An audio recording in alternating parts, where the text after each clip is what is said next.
Pak Kadut terkena sumpahan ikan tapah? Kisah ini bermula selepas Pak Kadut tewas dalam sabung ayam.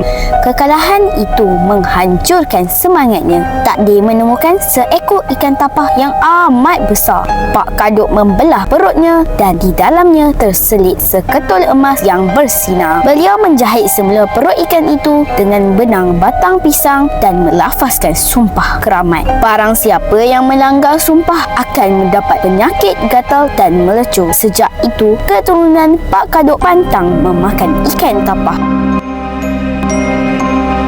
Assalamualaikum dan salam sejahtera. Saya Hawa Awatif, wartawan TVPSS SK Titik Gantung.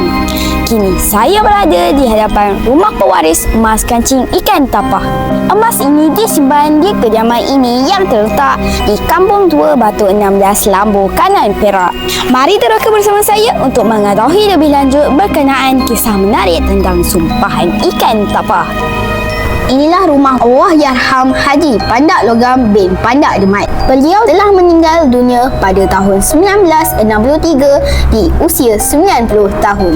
Ini adalah peti besi, tempat tersimpannya emas yang dijumpai di dalam perut ikan tapah. Peti besi ini hanya dibuka setahun sekali ketika mengadakan kesyukuran pada bulan Sya'ban untuk menyambut Ramadan. Pada kenduri tersebut, waris Pak Kadut akan mengeluarkan emas kancing dari peti besi untuk direndam selama sehari semalam. Inilah air rendaman emas yang dijadikan penawar. Ia boleh diminum, disapu pada kulit yang gatal atau dibuat mandian. Sekarang saya berada di hadapan rumah Opah Yah, iaitu penyimpan air penawar sumpahan ikan tapah. Selain rumah waris Pak Kadut tadi, rumah Opah Yah juga ada menyimpan air rendaman emas kancing ikan tapah. Bagi sesiapa yang ingin mendapatkan air penawar tersebut, boleh datang jumpa Opah Yah di rumahnya di Kampung Tua Batu 16 Lambu Kanan, Perak. Assalamualaikum Opah. Betul ke Opah sesiapa yang langgar pantang larang akan dapat penyakit kulit? Waalaikumsalam. Betul, ikan tapah ni tak boleh. Orang Perak-Perak tak boleh makan ikan tapah, sumpahan Pak Kadut.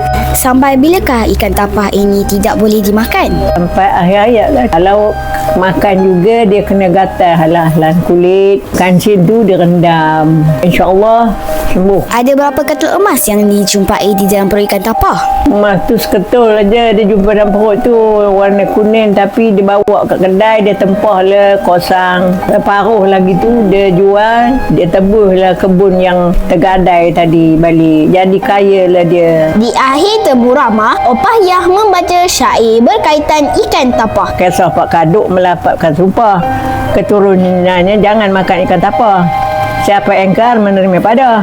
Syair ini merupakan antara cebisan sejarah yang disimpan di dalam peti besi yang menyimpan emas kancing ikan tapah. Sebelum minum air ini, kita perlu membaca selawat 3 kali dan membaca surah Al-Fatihah sekali dan yakin apa hajat kita. Kebanyakan orang yang datang sini minta air kancing tu lah kan. Untuk dah pergi jumpa doktor pakar masih tak sembuh lagi, bila datang sini minta air penawar tu, dengan kuasa Allah hilang penyakit dia. Kepercayaan kena datang dalam 3 kali, lepas tu insya-Allah hilang. Dia makan ikan sambal. Bila dia makan ikan sambal tu, seluruh badan dia kena ruam. Pergi jumpa doktor, doktor kata allergic. So 1 minggu tak settle, dia balik sini, dia pergi ambil air ikan tapah, dia mandi, dia minum, dengan izin Allah clear. Kisah Pak Kadut mungkin dia agak sekadar mitos oleh rakyat Malaysia. Namun, bagi segelintir penduduk di Bota dan sepanjang Sungai Perak, mereka masih berpantang keras untuk menangkap, apatah lagi memakan ikan tapah. Kenapa? Kerana mereka percaya sumpahan itu benar. Yang pasti, warisan sebegini kita perlu pelihara, bukan sekadar dikenang, tapi difahami dan dihargai. Saya Hawa Awatif, wartawan TVPSS SK Titik Gantung.